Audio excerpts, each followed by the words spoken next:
Qual o seu nome? Sou Wagner, bispo. E o seu? Adriana. Quem vai falar primeiro? Bispo, eu venho de uma família humilde, uma família problemática. E para complicar mais a situação, fui dependente químico.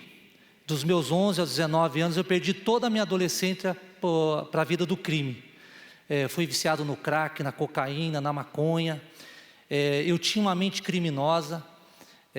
Eu pensava, se eu ficasse aqui conversando com o senhor 30 minutos, assim já era o máximo para poder ficar maquinando o que eu poderia fazer, para poder passar as pessoas para trás, para poder tomar vantagem em cima dessa pessoa. E eu sempre queria mais. Eu tinha até o meu nariz torto, de tanto que eu cheirava cocaína. Ninguém dava nada por mim, bicho. As pessoas corriam de mim, as pessoas não queriam estar junto comigo.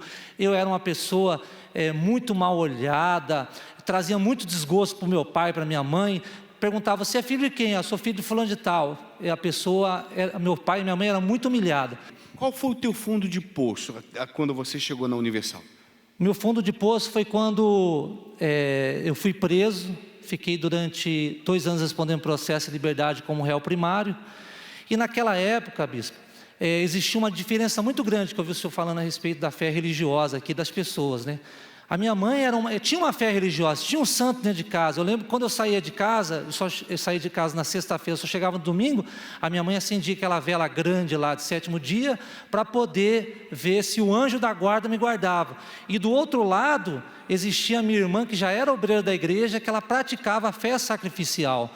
E no dia que ela fez o sacrifício dela, pela conversão da família, que ela foi até o altar, naquela noite eu tinha sido preso. Quer dizer, aparentemente que era para poder acontecer uma mudança, aconteceu tudo ao contrário. Mas ela não deixou de acreditar.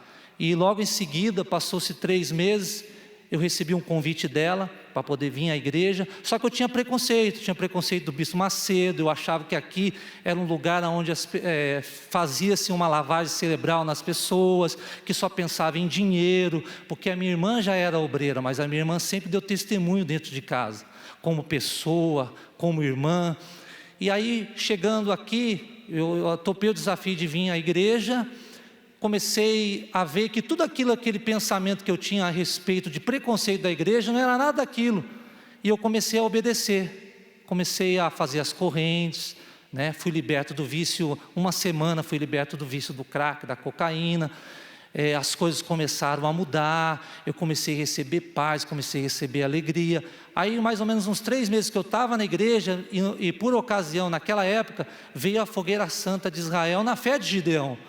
E aí eu comecei a entender, aí eu comecei a pensar, falei, poxa, realmente aqui, né, é um lugar onde eu tenho a oportunidade de mudar a história da minha vida, porque o Deus que eu tenho acreditado hoje, através daquela campanha que foi proposto o desafio, era um Deus que poderia ir muito mais além do que aquilo que Ele já tinha feito, me libertar das drogas, me dado paz, me dado alegria.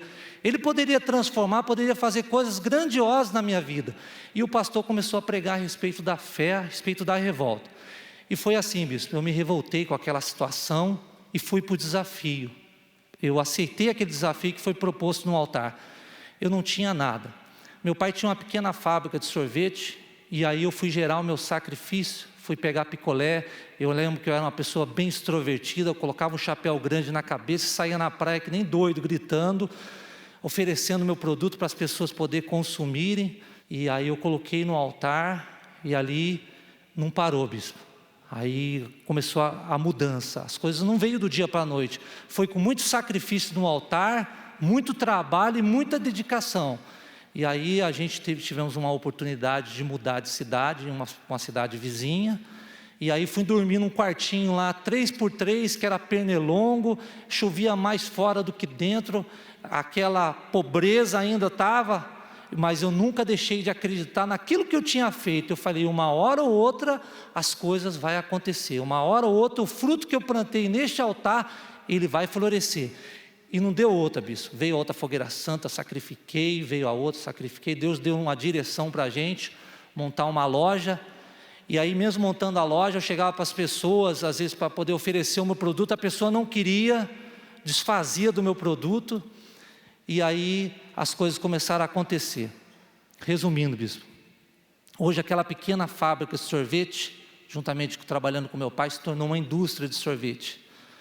Hoje eu encontrei a minha esposa, uma pessoa maravilhosa, uma pessoa que me completa, construí uma família, sou pai de 3 filhos. Hoje aquela pequena indústria, hoje nós, na alta temporada a gente gera aproximadamente 300 empregos diretos. A gente faz concorrências com multinacionais.